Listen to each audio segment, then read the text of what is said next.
Okay, greetings and welcome to another edition of the Pan-African Community News Program. This is, I think, our second broadcast in this format. So we should be live, hopefully, on YouTube and Facebook. And this is, what is it today? It's the 13th of March, 2022. And on this program, we cover news, views, and reviews from a Pan-African perspective in the UK. It's still quite a nascent format, still testing it out and working out some gremlins. I'm in the studio with the wonderful Oleander. I don't know if you can give us a wave, Oleander. Yep, there she is. Cool, brilliant. And as ever, I'm going to go through most of the stories. We're going to try and do it within an hour. Sorry and apologies for those of you for being late with our start. As ever, you can actually talk to us on the chat. And so before I start rambling on and going over the news, it's always quite useful if you can send a little comment. Oleander monitors the chats and she'll let me know what people are saying. She'll come back in just so that you let us know you can see us okay, that you can hear us okay. I'll ramble on for a few more seconds and then I'm really going to just get on with going through the news stories. Okay, ramble. I think that's enough rambling. If anyone can tell me, anyone can hear us? No? Okay. We'll just have to have a conversation with ourselves until we get confirmation that you can hear us and see us. Okay, I hope you are well. So I'm going to start as usual, as we try to do now every week, with a libation, and that's what we call a remember. And this week we're going to be remembering Aziet Johnson. She passed away and joined the ancestors. It's really interesting because I'm a scholar activist. I've been involved in the community activism for quite a while and in the scholarly networks for perhaps just under a decade. And I feel really gutted that I never really got to meet this sister. On the screen, you can see a publication of one of her works, Anti-Racist Scholarship in the Times of Explicit Racial Violence. And I've done some cursory research on her, and everything I see says that she was an amazing scholar, amazing activist. And that was quite fantastic that she was able to stand out. And when I say stand out, but to really push forward scholarly work in an activist manner, and this is what I was kind of looking for. That's what I'm trying to do, way before people recognized that it was so-called trendy, before people used silly terms like woke. And one of the comments that she said, that she wrote in one of her blogs, is, "I've come to recognize that I want to spend my time on this earth, no matter how long or short that might be, working towards a world where we do not have to desperately..." I think something's going wrong with our slides. Hold on, let me just try and take over that. I think Oleander's kind of like, there we go. I realize I want to spend some time on this earth, no matter how long or short that might be. Sorry for the technical gremlins. But thank you for that. I can see we also have a comment on the screen from our sister Amma. Good evening, I can hear you okay. Thank you for that. So it's good to know. Like I said, this is a new program. We're just getting used to all the technology and the gremlins. And as time goes by, it will become smooth. And, as you probably notice, we don't have a team of engineers in the studio behind the scenes doing everything. But in all seriousness, this is a remembrance for our sister Aziet Johnson, who joined the ancestors. And you can check out her work online. This book is one of the publications that I think she authored or edited as well. And I found another journal, and she's really just saying, from what I've read, and literally all today, that she's pushing about, we really have to be forthright with our scholarly work during these times of racialized violence. I'm going to move to the next slide. Let me see how that goes. And this one is back to business as usual. I'm just talking about our sister Aziet Johnson, and this is the reason why work like that is so important. I don't know if you know the name Susan Hall. If not, she's the London Conservative leader, and she's actually racializing crime as a black problem in a recent, assembly in City Hall. So she was talking about the issue about stop and search. She had the deputy mayor for crime and police, and they've got all these lovely titles. I can't remember which one. They were talking about stop and search, and she was saying that we have to explain and we have to admit that crime is a black problem without people like myself being accused of being racist. She says, the only person we've had in the London Assembly who can normally talk about this is Sean Bailey, because he is of African heritage. She didn't use that language. And but the truth of the matter is, until we can all talk about crime being a black problem, then we can't get to the heart of the problem.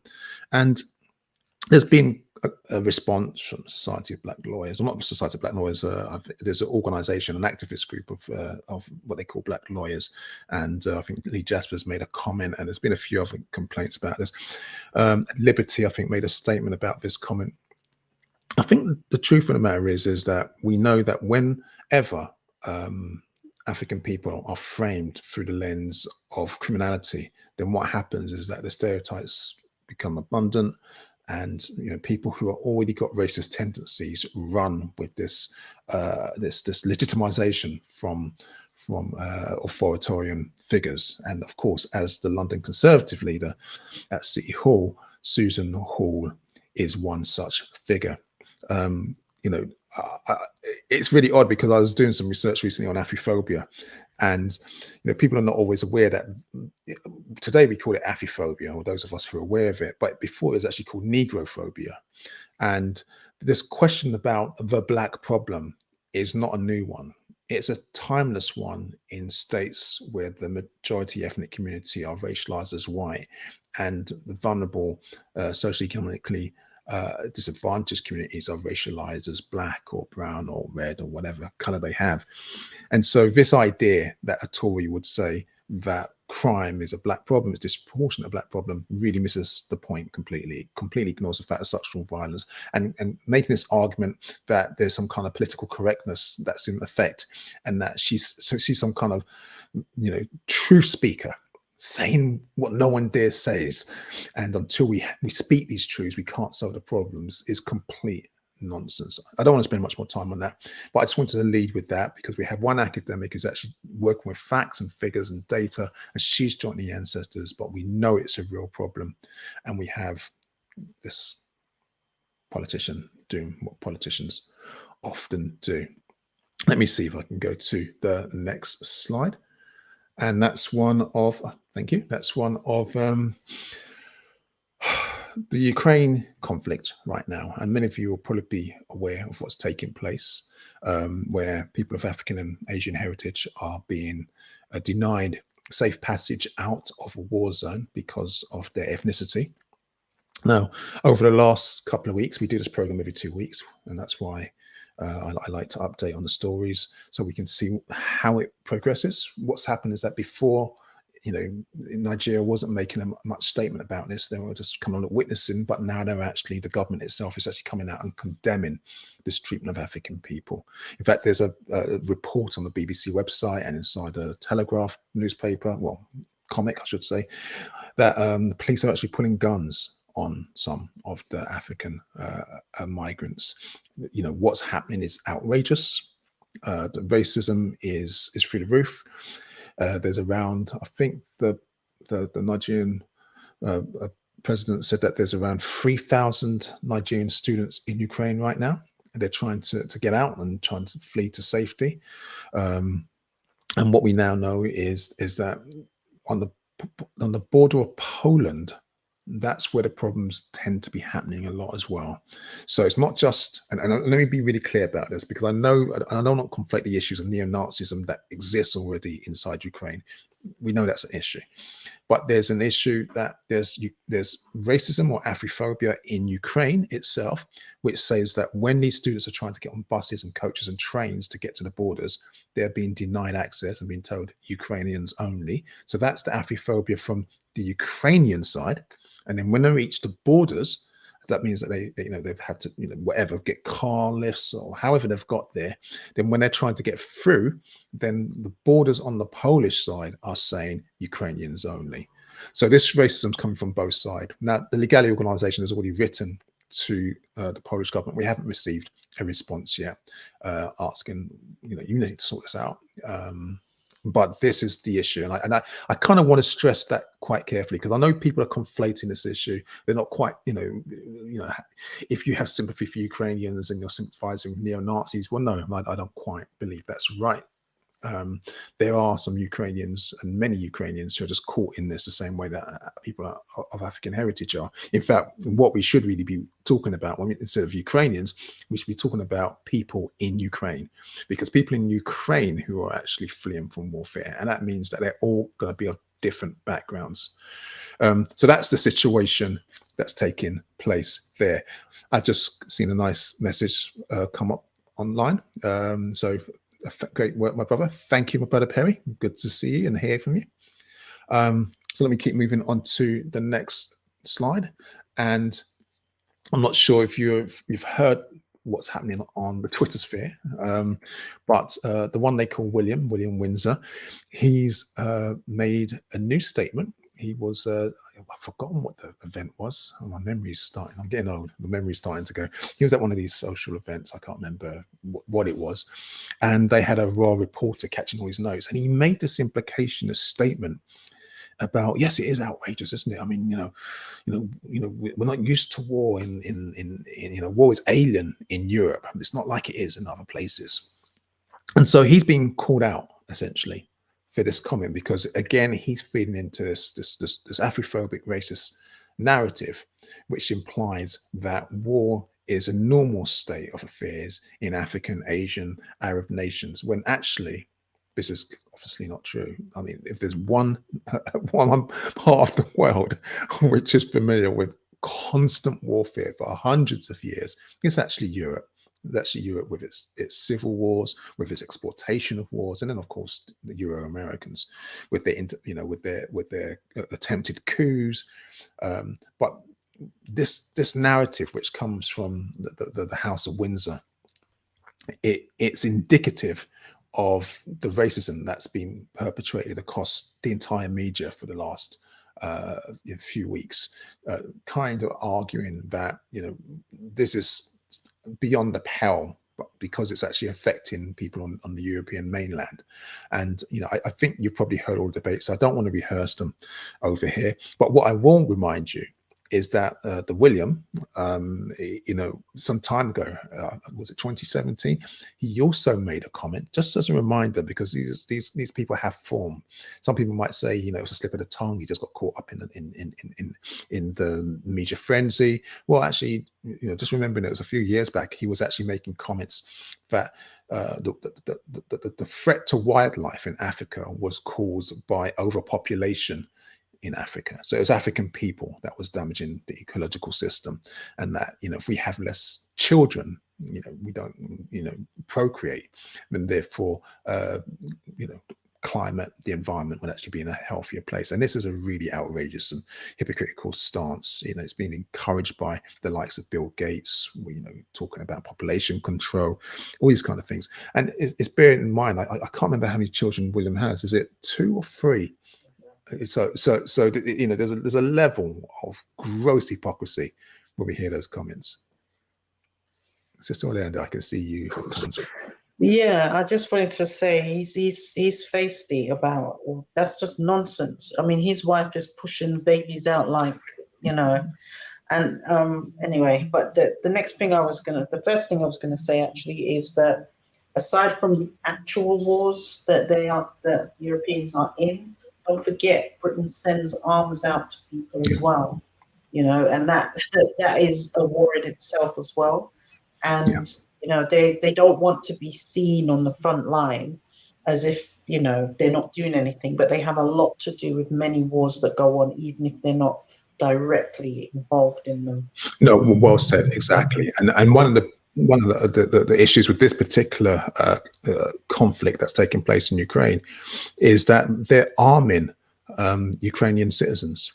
And so, you might hear this narrative where, this I've forgotten the guy's name, is the Ukrainian leader is being portrayed as this valiant hero. And I get that, his land's been invaded. He wants to hold the fort. No problem with this. I get that. But of course, if you're a male living in that region, I think it's from age to 20 to 60, all the men are not allowed to leave. They're being forced into fighting. And then what's happening is that the European nations are sending arms and weapons so that they can fight, rather than assisting them. If they were supposed to, if they were that concerned, rather than assisting them, they're actually sending innocent people to their deaths because they've got no chance against a power as mighty as Russia. I mean, it doesn't make any sense. Well, it does make sense if you understand geopolitics. But I just wanted to kind of like frame that. We haven't really talked about the whole Ukrainian issue. We haven't talked about the fact that Russian people who are not involved with the political elite in Russia are also facing racism and also facing a ridiculous backlash. We could talk about what's happening with the Chelsea Football Club and the hypocrisy that's coming with some of the fans who have known, and then now that they've actually happened, it's impacting on their ability to enjoy their game, that all of a sudden that they've got these different moral values come into play. But this is a program about African people, Pan-Africanism in the UK, so I'm going to kind of narrow it down to that focus. But it's a much more complicated story than it seems, and maybe one day we will have time to address that. Just as a reminder, you're watching the Pan-African Community News Network, and your host Toyin Agbetu, or Leander's here with me. And if you have something that you want to share in the chat, please do so, and the lovely Oleander will hopefully read it out or share it on the screen and stuff like that and give feedback, because I cannot multitask. And I'm just going through the stories over the last 2 weeks. And so I spoke about one of the members of the House of Windsor. I should mention that actually there's rumors coming out as well. I don't do gossip, but this one was a bit too juicy. That it's the person who mentioned concerns about the possible, or the color of Archie's skin. That's the child, or the first child of Meghan, and I've forgotten his brother's name. Harry, thank you. Of Harry and Meghan's first child was actually, well, I just said it, the brother. So when I say that form, this isn't just a slip of the tongue. This is kind of like something that seems to be a little bit deeply embedded in the House of Windsor. Again, we know this from other stories, but just placing some context here. But then on the other side, we do have, like, I think it was a few days ago, Charles, he hosted what is called the Power List, which is a list put together by a panel of African people about the best, or the most powerful, I don't use the term black, but they call it Black British people in society.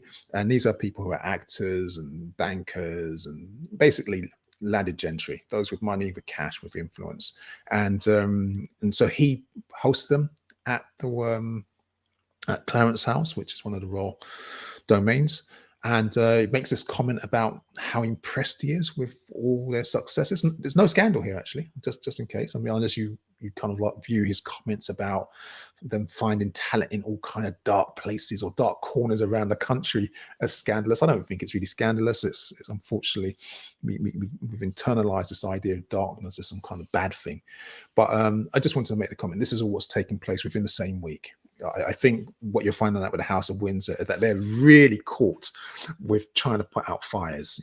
So someone says something outrageous or does something outrageous, like the Andrew one and the sexual abuse, then they have to send out the Kate one, to kind of like balance it off. So they're constantly in a PR mode of and trying to do as many engagements as they can to prove that they're not racist.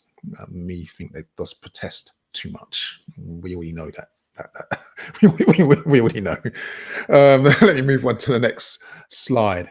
And the next story is, hold on, let me see if I can get it there, is well, I don't talk about, there's a I mean, anyone who knows me knows I hate this first blacks thing.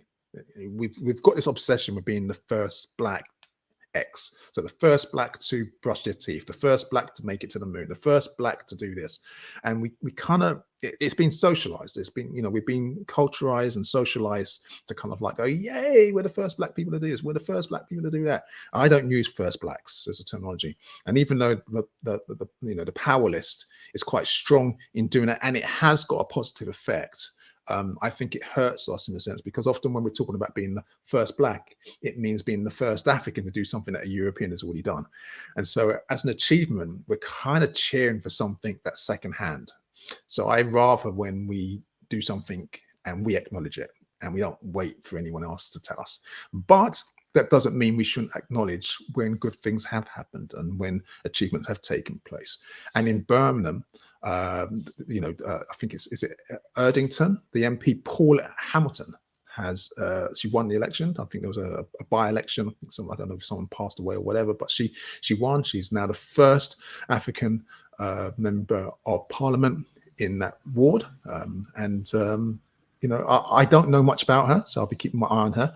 I did read a little bit about one of her when she took part in a discussion about the bullet and the ballot, the Malcolm X discussion, and she seems interesting. She seems really interesting. But I don't know anything about her at this stage, so I'll give her the benefit of the doubt and wish her well on her journey. Unfortunately, she's gone into a party that I have absolutely no confidence with its current leadership. It's basically a prostate party. It's not an opposition. It's a joke. But there are some good people who are still aligned and in it. And well done. Congratulations. We have to acknowledge this as some kind of history making. Okay, let me move on. And the next story is one that's a little bit tragic. I say a little bit tragic. It's a bittersweet sting to tell. And this is a story about Mahmoud Hussein Matan, who was hanged in 1952 after he was wrongly accused of murdering a woman named Lily Volpert. Now, the family kind of struggled for a long time to clear his name. They found out evidence that the police officers had paid a witness, I think it was £200, that they'd already said that we don't care about anything, he's going down for it. I mean, there was just pure corruption in the police at that time, and they did finally get that overturned. They finally did get recognition from the fact that I'm not sure they got it overturned, but there's recognition of the fact that the police were corrupt. And I know that there's his body was moved from, so when he passed away, unfortunately in jail, his body was moved from a resting place for prisoners to a regular resting place for citizens. But the family are still campaigning to clear his name. So I'm not completely sure how that works. This is, like I said, I've only found out about this case today. But it seems as though officially there hasn't been like apology that's needed, and so they're still pushing. And this is the image of the woman who's holding up the cold case files is his granddaughter. So his wife is the one who fought and pushed and pushed and pushed to get recognition of the fact that the police officers were corrupt, and the granddaughter's now taking on the baton and trying to completely exonerate him. And I suppose that also means getting some kind of apology. Now, like I said, I had to do some more research in this story because I've only, some of these, well, most of these stories I've only learned of within the last 6 hours, apart from the ones I've already been cognizant of. So I don't know all the details of this, but this is kind of like some of the work that we need to do. And this was just raised in the last couple of weeks, which is why I'm raising it with you. If I go to next story, and this is one which is really close to my heart. This is about the amazing work of the United Friends and Families campaign, and they've decided, rightly so. For those of you who don't know, the United Friends and Families campaign actually is a group of parents and supporters, family, friends, who they join together annually. I mean, they support each other throughout on a day-to-day basis, but they join together annually to do a march in remembrance of those people who have been killed in police custody, or I should say in state custody, because it can also be prisoners, but generally police custody. As we know, they're disproportionately people of African heritage, young people with mental health, and for the longest while, there's just been no justice for them. I mean, I think one of the most outrageous cases is the one of Christopher. I mean, like all of them are outrageous, but I remember the case of Christopher Alder, where we saw the National state broadcaster, BBC, even show the footage of the police officers making monkey noises while they left him to die on their floor, with his trousers pulled down. It was the most disgusting episode I've ever seen of or in this country in my life of police brutality, and there are many others. And those police officers still, as far as I'm concerned, have not faced justice. We've still not had the system addressed or changed to deal with that. So this, sorry, just to bring this back home, this October, what it looks like is going to happen is that the United Friends and Families Committee are going to launch what they call the People's Tribunal. And I think this is an amazing and brilliant and timely initiative. This is actually one of the things I remember speaking with Oleander when I was so incensed about the Notting Hill massacre. I did consider my PhD being an investigation into the forest. Did I say Notting Hill or Notting Gate? I'm getting old again. I did think about doing a investigation myself and using my whole PhD to actually scrutinize the police, scrutinize everyone. And I didn't in the end, but I do believe that there comes a point in time when we have to stop relying on the systems that are given to us by the same institutions that cause the crimes for justice. And we're witnessing the same thing with Grenfell, the same bodies that cause the problem, that create the climate where 72 plus lives were taken away. I think Jeremy Corbyn used the term socially murder, which is, I think, the right term. And yet the government picks the judge, picks the terms of reference for the inquiry. And we're seeing already that by kicking it into long grass, the energy, the public support starts to wane. I did receive well, I haven't received an email, but I received something on Twitter from someone who has been following the inquiry closely, and they actually want me. They asked if I could resume the Grenfell Media Watch videos, and I said I can't do that. I will talk to the team. I don't have the capacity to do that right now, but once the inquiry is done, we will try and do something on that. But they did ask if I could put something together about, I think, what's his name? Is it Colin Thompson? There's been a testimony from someone on the failures to help people with disabilities, or, I shouldn't say people with disabilities. Get it right, Toyin. Disabled people, because they are people who have been disabled by society. And so I will try and look into that. The email didn't come through. So if you are watching, please resend the email and I'll read through the testimony, and, and I will try and send, well, no, I won't try. I will send a communication to the Grenfell Media Watch team.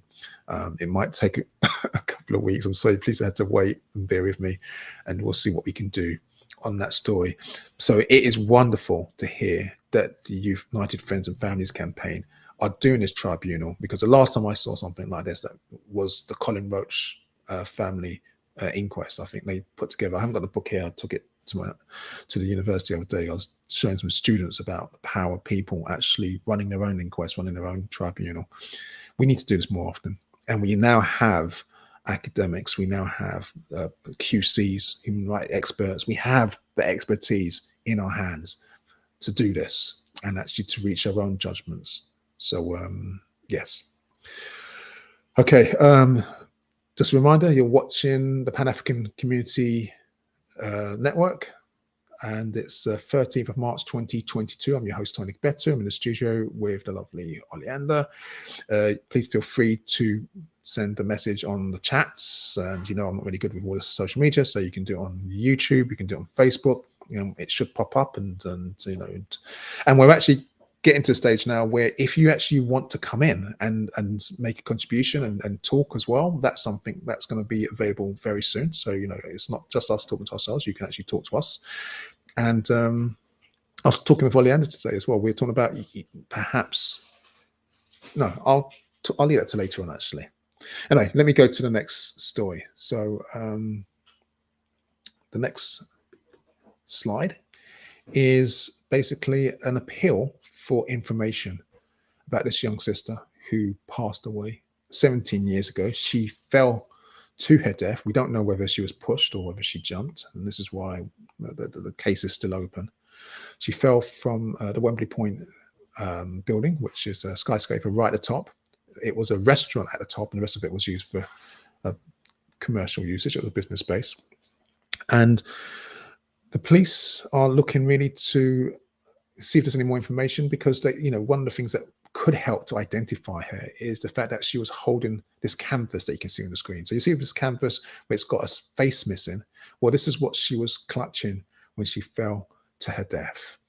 And so if anyone's got any information, anyone's got any insight, even if you're not sure about her, but you remember the picture, and that helps you, because there's clearly some link between, or we believe, or the police believe, and it makes sense that there's a link between the canvas and perhaps she worked in that building. We don't know why. We don't know if she was pushed. We don't know if she fell to her death. We don't know anything. But if there is any more information, please get in touch with the authorities, and let's see if we can actually resolve and get some justice for the family of our sister. Okay, and so the next story I want to talk about is, one. I apologize up front for the image on screen, and I tried to limit any kind of graphic images on this network, so I apologize for not giving you the warning beforehand. But this is of Darcy Diaz. This happened only a few days ago. She's a 23-year-old student. She was attacked in a violent racist assault after a party that she was attending in Kentish Town. The background of this was that she was at a friend's party. There was another party quite next to it. They started to get rowdy. She took out her phone with others and started filming kind of like altercations that are taking place. And then some of the participants at that other party turned around and started verbally assaulting her, verbally being offensive, starting literally being racist. And then a couple of them, or one of them in particular, but a couple of them attacked her, but one of them took her high heels and hit her in the face with the high heel. So fortunately she wasn't blinded, but the damage they did to her face, as you can see, is extensive. And so if you have any information, if you can help with this investigation, if you saw what took place, if you have any footage of the perpetrators, anything, then please get in touch. This happened only a few days ago. Just as a reminder that racism is alive and kicking. This is a young 23-year-old. They were pulling her hair. It's just awful. So I apologize for sharing that image, but I thought that perhaps it might be useful for you to understand what's going through. Before I move to the next story, there is also an appeal for anyone who's got information about Sasha Johnson. I'm not going to share any images of Sasha Johnson that's going around. You might have seen the photos that have been shared on the news, where her brain, well, they're quite harrowing images. But as I think I spoke about it 2 weeks ago, the case has dropped, it's failed. And so there is still need to find the perpetrators who shot her and left her in that condition. Okay, so the story on the screen right now, that is one of, it's by a group called Nursing Narratives. And they did some research and found out that there is still extensive racism and harassment entrenched in the NHS. And it's really important to remember is that, just because we're calling out racism in the NHS doesn't mean that we don't have much respect for the NHS. We don't have, much love for everything that it does. But we must also recognize that there is still lots of racism. And if you see the image, they've done the report. If you can see the image on the other side, if you get the chance, there's what they've done, Nursing Narratives, they've actually also made quite a few resources as part of this research. And you can click on the link. If you type it in and go to the website, you can click on it and watch a video of some of the nurses explaining and sharing the narratives of the racism they went through. The image that you see there of this nurse here, this is only like, I think, a minute and a half long. And she outlines some of the experiences that nurses had to go through when you have patients who don't want to be treated by them, for example, because they're of African heritage. So it's all those issues. Okay, someone say it's buffering. So, were you still online or? Okay. So, oh, that's okay if that one's there. So as long as we're still. Well, I don't. It's not on here. Okay. Okay. I'm not sure. So hold on one second. Well, I think we're having a few issues with the.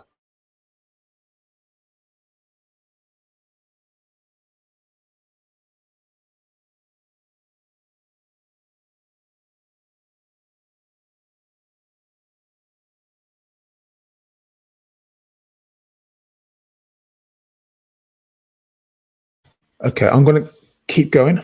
Hopefully, we're back on, and I'm going to go to the next story.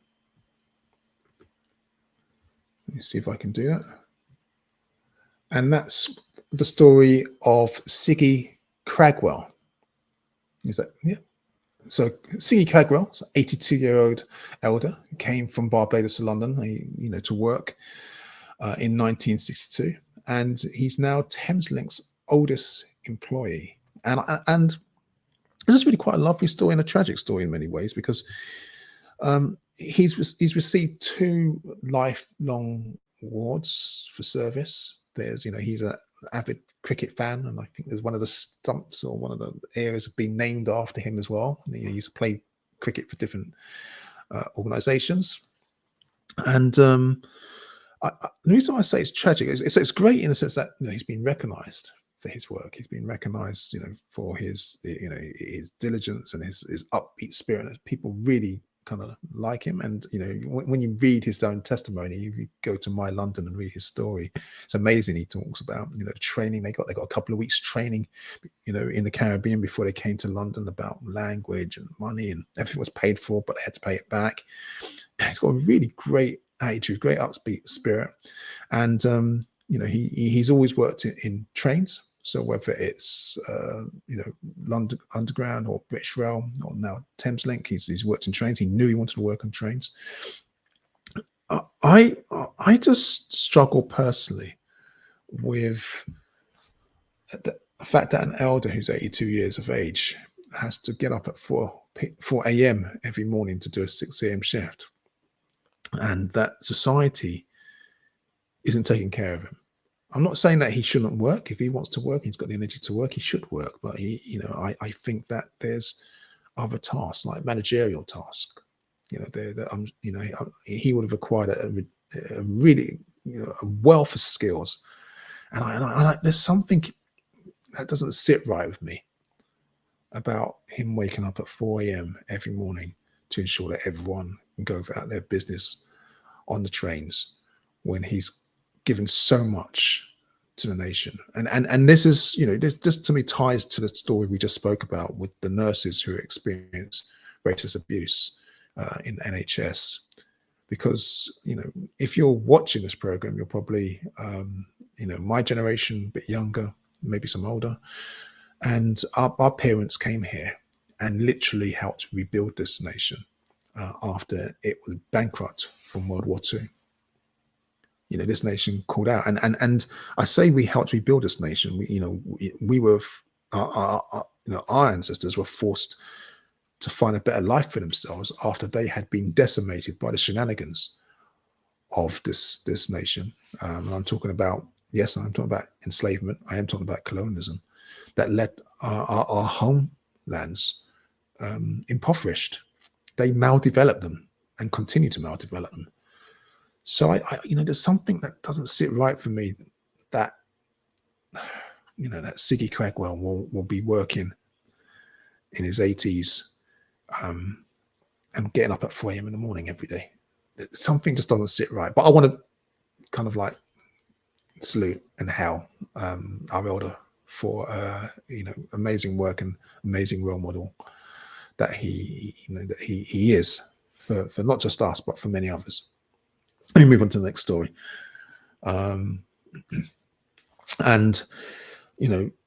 This one is, I think it's quite self-explanatory. What's happening in Zimbabwe at this particular moment in time is that the clinics are struggling for nurses. And the nurses that they are training up are now flooding to the UK. And I say, maybe I've got to be careful when I say terms like flooding, but I'm saying that the UK is struggling because of it's not just racist policies. Actually, it treats medical professionals with contempt. The amount of teachers, medical staff, it really does not remunerate them correctly for the amazing work that they do, which is why it attracts racists. Actually, it's quite interesting by appealing to the lowest denominator. But what's the impact of this in places like Zimbabwe and other nations across Africa and across Asia and other places in the world? When in Zimbabwe in particular, what's happening is that you have 4 nurses to a clinics that's serving over 200 people a day. That's 4 nurses. And so people are getting trained and then they're leaving because they just cannot make ends meet. I think the monthly salary is it £150, which just about covers the rent in Zimbabwe for a month. And so there's a little bit left over for food. And so even though the salaries in the UK are pittance, compared to what they should be, it's still more and offers a higher quality of life. And it's something, that where the nurses can actually feel they can practice their craft, where they can actually engage in nursing, which is what they want to do. And they don't want to leave. They don't, these are maternity services in these images here. But they have families to feed. They have to survive. And so, I just thought, this is a useful story to share, because this is not something that's happening 100 years ago. This is something that's happening now. And, we talk about, we haven't spoken about the brain drain, but the brain drain as a phenomenon is very real. And it's something that still exists. And this is in nursing, but I'm telling you now that this is happening across all sectors, across the continent, across the Caribbean. And it's only because of the racism of British border controls that actually they're being turned back and they're going to other European nations, which is why you're seeing so many students in places like Ukraine developing different skill sets, etc. Okay, let me move on. Again, you're listening to me. I keep doing that Jan Sappel thing. You're watching me, Toyin Agbetu, on the Pan-African Community News Network, and we're just going through the stories from the last couple of weeks. So this one is about a report from the TUC. It's published in the Independent, and it's a baffling one. I really tried to get the data on this, and essentially what's happened is that the TUC are saying that they've got evidence that structural racism is still in action, and this is cause, or we can see this in place, because African and Asian women are twice as likely to be on 0-hour contracts than European men. And this report that they're citing, or this data that they're citing, is saying that actually ethnicity is a big factor, but in some cases gender is actually overtaking it. But they're saying it is structural racism. Let's not pretend otherwise. But they're saying that there's also a very big gender component. It's hard to try to find the data. When I hear things like this, I actually want to see the data with my own eyes. And I did do some cursory research on this. And all I could find was a 2018 report. But this story has been reported quite, widely in trade newspapers and magazines over the last couple of days, over the last 4 days to be precise. And so depending on the sector, retail sector is talked about it, because that's another place where 0-hour contracts take place. Everyone tailors the data for their own audience, but the bottom line is that 0-hour contracts is giving employers too much power, that they can choose when you work, how much you earn, how long you can actually do that work, and this impacts on your ability to plan. And so it's increasing precarity in a way that it just shouldn't happen in the 5th richest nation on the planet. It's completely ridiculous. Or I should say, when I say richest, highest gross in economy, I think morally is actually poor. Okay, I think there's a message. Glad I was able to catch this live this week. Great to hear from you. Thank you, Becomes. Cool. Great you can be here as well. Let me move on. And the next story is, I say a story. I normally try to do news stories. We've got a review section for articles, and not had as much time to read as much articles as possible. But this one's quite interesting. This is a get rich or lie trying, and it's by Simeon Brown. I think it's the same Simeon Brown who's on Channel 4. I wasn't able to dig deeper, but I'm pretty sure it's him. It looks like it's coming from a book, so I had to keep an eye out for that one. But this is about the monetization of Black Twitter. That's the term that we use for that. And when people talk about Black Twitter, they're talking about Twitter users who are of African heritage. So it's not just a UK phenomenon. It's from all across Europe, all across America. And it's a really interesting article, actually. It talks about how what's happened with Twitter now is that so many of us are engaging in it. 260 characters now. I keep thinking it's 160 characters. It's 260 characters now.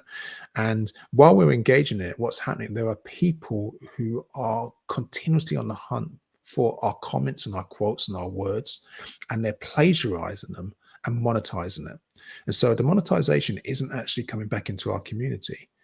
The monetization is actually happening by corporations who are seeing phrases that we're using, who are seeing terms that we're using, and then actually using it to sell products and actually getting paid of it.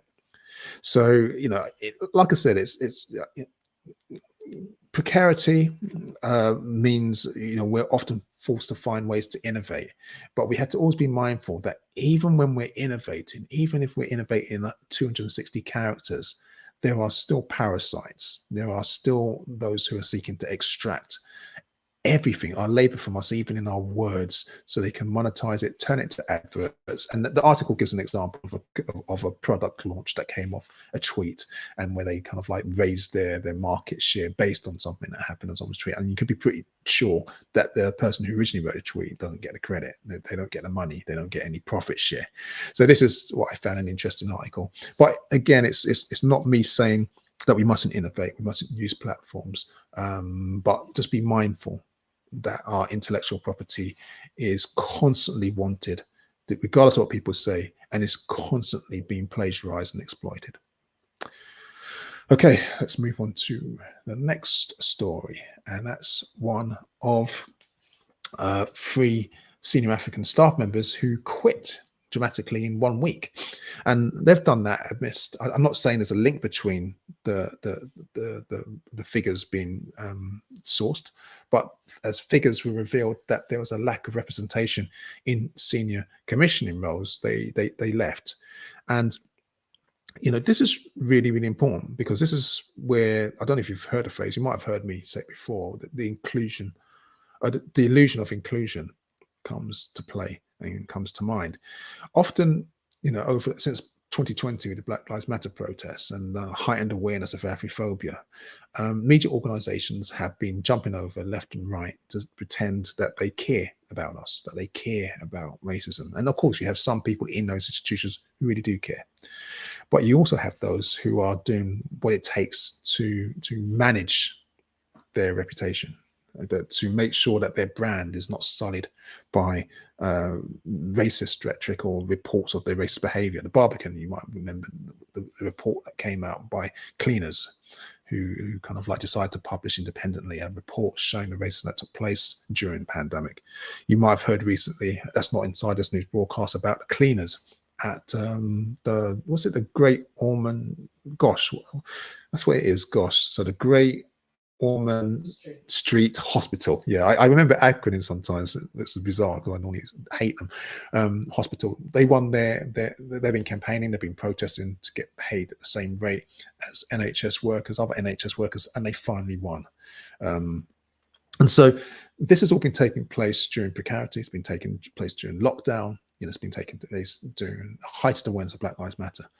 And so what's happening? You kind of fail to notice it if you've been watching mainstream media, even if you've gone to the cinema, that this explosion of inclusion of African faces, in mainstream products, adverts, commercials, is everywhere. But what hasn't taken place simultaneously is that same level of inclusion in the senior commissioning roles. in the boardrooms, in the places where, well, I was going to say in the boardroom, in the boardroom. If you watch The Apprentice, Tim Campbell's actually in there now. So in the fictional boardroom, we exist. In the real boardroom, we don't exist. And this is part of the problem. This is partly why I always say that we need to make our own institutions. And this is really, really important. But, you know, the BBC champion diversity, but not having any senior staff members of African heritage kind of stands out as a level of hypocrisy. And there's a book by Lenny Henry and Marcus Ryder who actually talk about this. Both of them have had experience of diversity, not just in the BBC, but across broadcasting. I haven't had a chance to read it. I know it's been put together with vignettes and stories from many people in the mainstream media who shared their stories. And this is something we'll have to keep an eye on. I can see a message. Greetings, Perigan. Toyin, my organization has a positive Pan-African story, which is not about us being victims. That I'd like to hear. But about African people and those from the diaspora coming together to respond to particular issues in Africa. Is this something you are interested in? Most definitely. Even though this program is about reporting on the news over the last couple of weeks, I try and do it every 2 weeks, and we reflect on what's taking place to keep everyone aware. One of the things that I'm really aware of is this dearth of positive stories. The only issue is time. But what we could do, if you want, is that maybe you drop me an email, and next week, or not next week, in a fortnight's time, we can have a chat, and maybe you can share it directly yourself with our community. I'm still learning this platform. As anyone who knows me knows, I don't really like social media, and even doing this now live makes me cringe inside. And I'm pretending that I'm happy with it, and you can see the smile. But yeah, it's kind of like, well, but we have to do what we have to do. So yes, good news stories, definitely welcome. And that's for everyone as well. And I'll talk about the thing I was going to say right at the end as well. We might have another format of doing this. Okay, so let me move on to the next door. I'm conscious of the time. I can't remember what time, how long, Oleander, how long have we got? It's been an hour. Okay, so it's been an hour. So I'm going to kind of like get things moving up and kind of like try and speed through. I don't like rushing, but this is the thing. So I've been talking about, kind of like lack of representation behind the camera. But just as a reminder, in case you forgot, that in front of the camera, on the theatre stage, the level of racism, casting bias, and harassment that takes place is phenomenal. And there is this diversity school initiative that started, I think, 2016, 2017, that was set up by these 3 young Africans as a positive initiative to help challenge that. And that's one of the reasons why I wanted to share this. And I thought this was a good story to counterbalance that, which is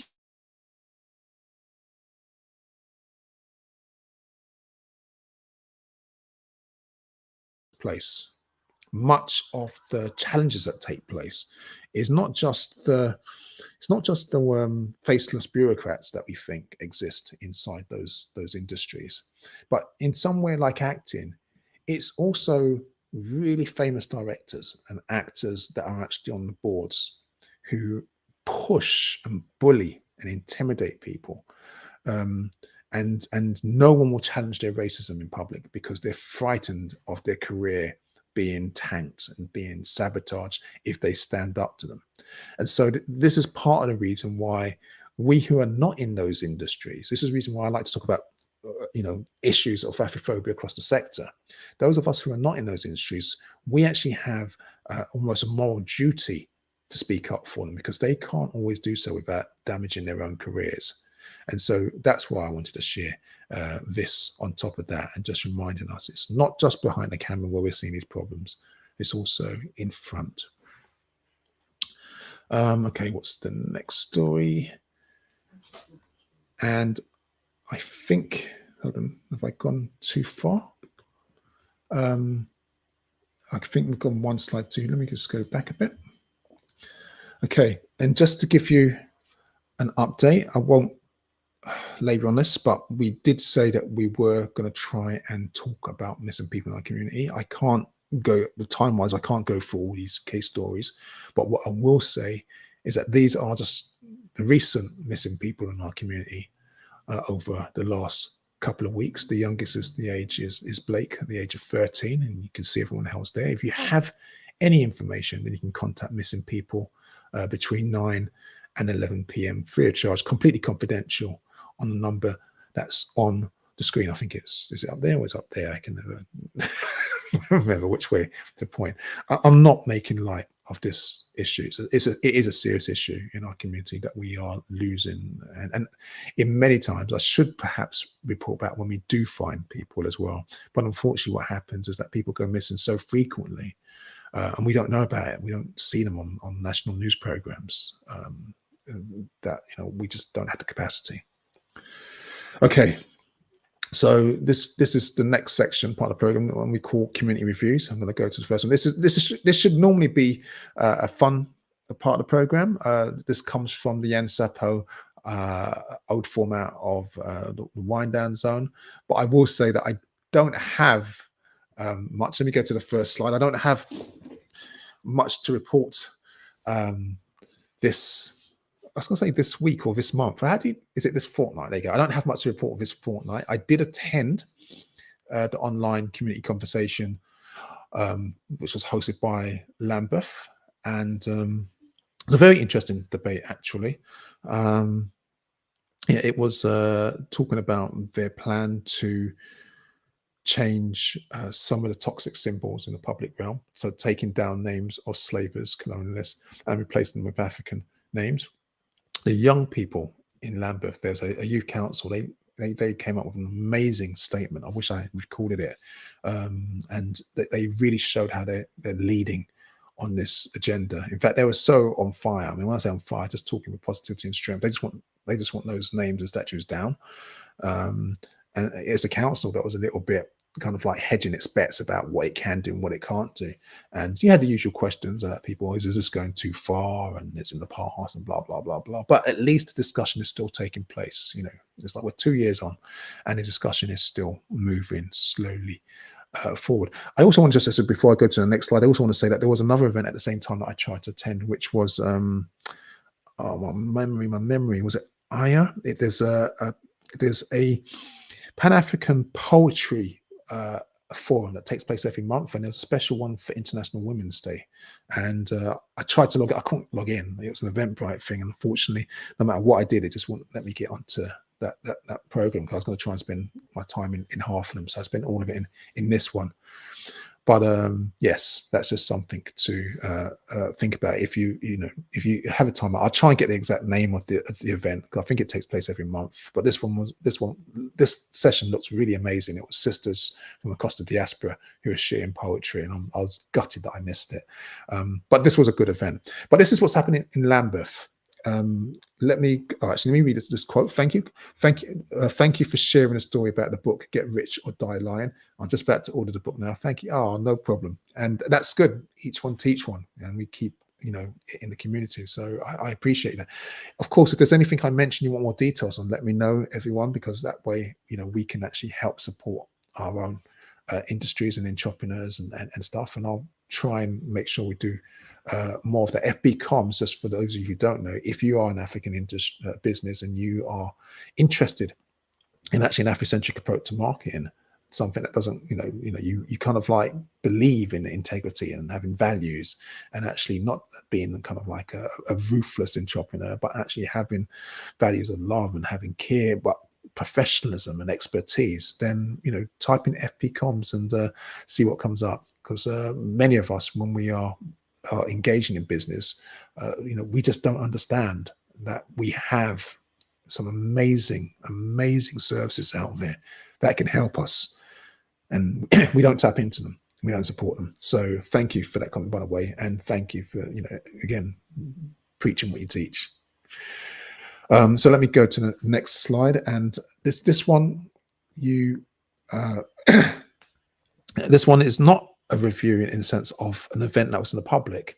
Those of you who been following the works of Legali will know that over the last few years I've been engaged in the Review, Rename and Reclaim initiative with Hackney Council, which has started taking down names of toxic symbols like John Cass in the public realm. And the picture you're seeing there with the Mayor of Hackney and Councillor Williams, is actually removal of one of the names, which is the Cassland Garden, which is John Cass.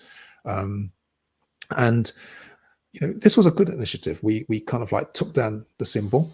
We did a consultation in the area. We found a name of someone of African heritage who the community loved, Kit Crawley, who was an elder who looked after the neighborhood's children. And so the garden's going to be renamed after her. And I'm very proud of being a part of that work.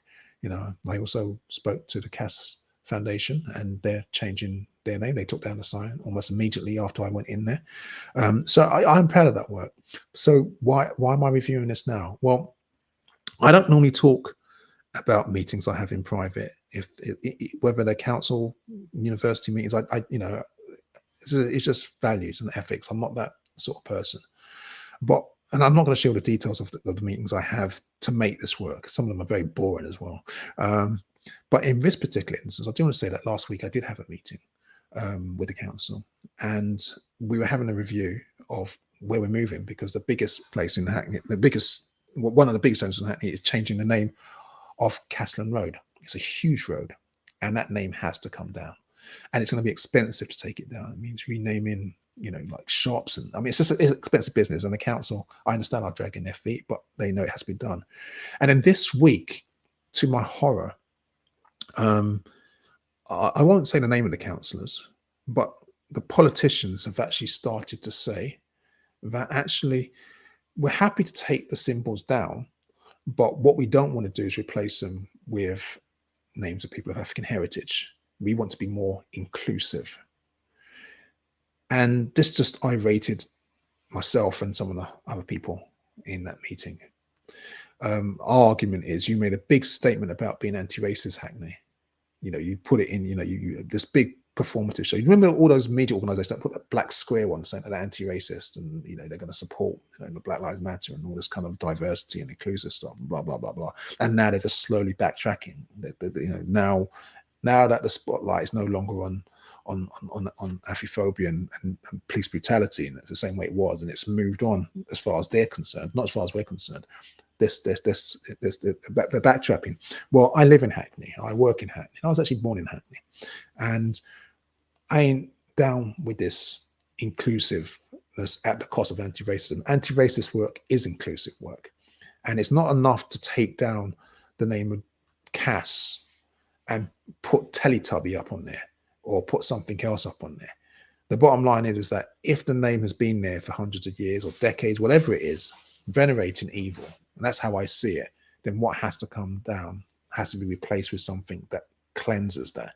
And that means not something that's just bland and neutral, but it has to be something that's a people of African heritage. That's the way it should work. And so, I had an event, and which I spoke about in the last meeting, and we had a quick discussion, and everyone agreed that actually we can't allow these kind of councils to sidestep into discussion about inclusivity. If you're saying that you're anti-racist, then stick to that mission. And I'm not going to leave it there, because I'm going to give them space to respond. But yeah, that's how I feel about this. Okay, let me just go to the next slide. Hold on, I don't know what's happened there. Okay. And so that poll that I took there took place at the Rethinking Anthropology classroom, which took place a couple of days ago. And I want to thank all of you who came down to Hackney. It was really lovely. It was an amazing surprise. And I took the academy into the community, and we discussed ways of really rethinking anthropology and actually using it. And we discussed its flaws and the challenges, which are immense, but ways of actually making ethical ethnographers, ethical anthropologists, who can actually do work that addresses some of the issues that we're talking about. We were talking about food poverty, police violence, institutional racism. It's an amazing discussion. I want to thank all of you who took part. The IDPAD Centre, who, for those of you who don't know, stands for the International Decade of People of African Descent. And it started in 2015 as an initiative of the United Nations. It ends in 2024. So we've got 2 years left. British government has done next to zero. They said they're not going to do anything to really commemorate it, and they have stayed true to their words. They've done almost absolutely nothing. And so the IDPED Centre, Low Clapton Road, you're always welcome. Just give us an email. If you've got a community project you want to run, let us know. And we're just going to do stuff. I mean, I'm not pretending we have the capacity. We have money, we don't, but we have a building, we have goodwill, we have a good community, and we're just going to keep moving forward regardless of what the government says, what the council says. And this building, by the way, even though we don't own it, but we do have an agreement, a long-term agreement for it. It's not run by the council. It's not run by the government. It's not funded by either of them. So we can do and say what we want in that space, and that's really important. So this is, initiative for people of African heritage, uncompromisingly. It doesn't mean that other people who are not African can't help. People can help, but the initiative is for people of African heritage, and that's why it's called the IDPED Empowerment Centre. And the thing I was talking with Oleander this earlier today, I don't know if you're going to come online, honey. We were chatting about the potential of this program. Now it's a big challenge, but perhaps with this program, eventually hosting it in the centre on a Sunday. I don't know how it's going to work. It could be that we open up the doors at 6:30. The program goes live at 7, and then we close the door. We run the program live, and we close the program, the venue again at 8 or something like that. I don't know, or 8:30. I mean, I'm not pretending that I don't have enough work to do even on the weekends, but I do like the idea of returning to what we used to do in Centerprise, which was the Kapatana sessions, where people could come in and we can chat and reason, and kind of like, it wouldn't be a question time. It wouldn't be quite like that, but you'd be here instead of being online. You'd be here, but at the same time, there's an advantage of being online. So I don't know yet, but it's something I'm thinking about, and maybe in a fortnight's time, I'll run it from the centre. But anyway, that's that. Don't know if you want to say anything on that. Oh, sorry, Oleander can't come in for some reason. Hold on, there we go. There you are. Okay. Yeah. Hi. Oh, hold on, let me unmute you. Oh, you're muted. Can you unmute? I don't know why it's not. There you go. Yeah, I think it'd be a really good idea to have an option. I mean, I've been to a few online meetings, but also a few in-person meetings, and where they've given people the option to actually be in person, but also to be on a video call. So having both as an option, I think is a really good idea. Cool. I mean, maybe we don't have more than 10 people at a time or something, so make it quite small. We can use the sofa space, and then just kind of like have a program, and then have live feedback, live interaction, and we can still do it live. So if you've got ideas on this, please feel free to let us know. I mean, Legali is your organisation. I mean, I might be the big mouth that fronts it, but it's your organisation.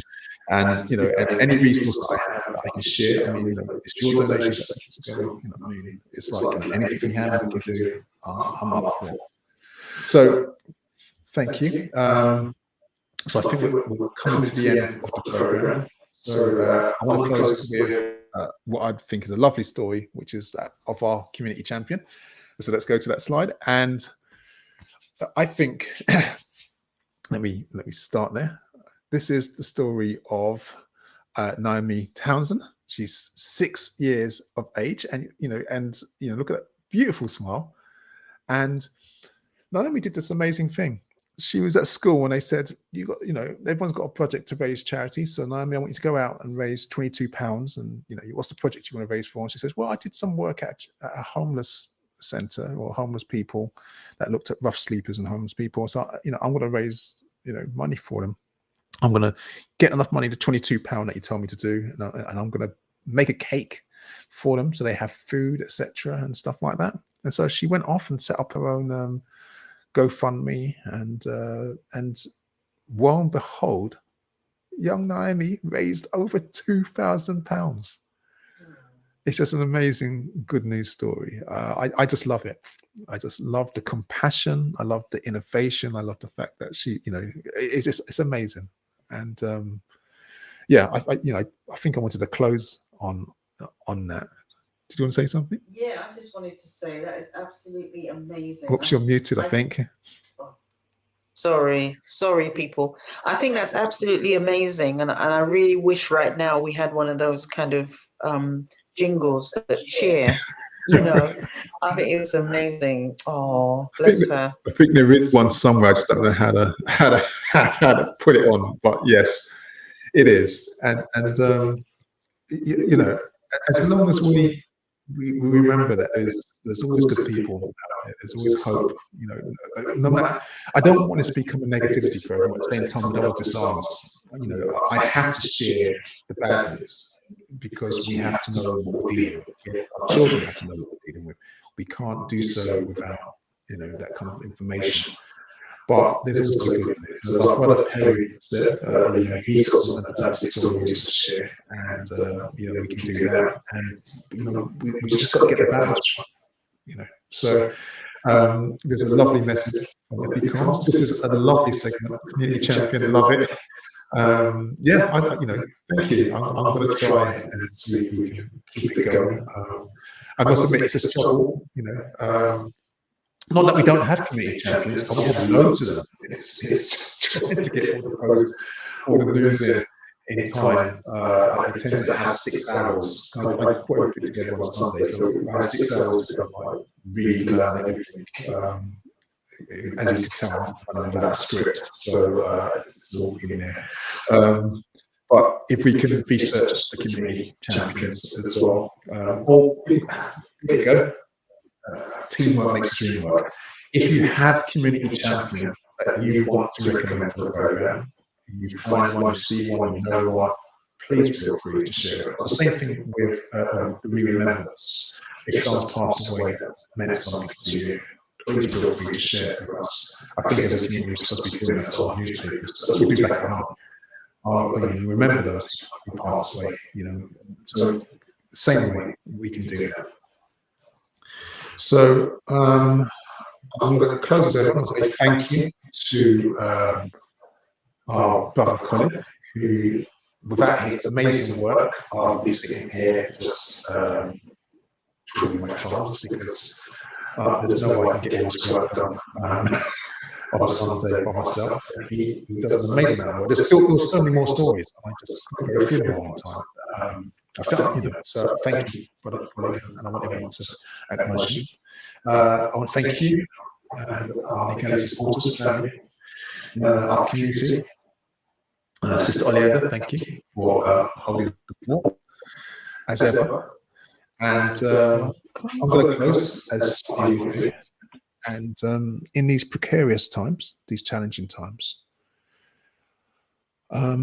be careful, be loving, be kind, and may the ancestors continue to guide and protect us, as always. Ashe.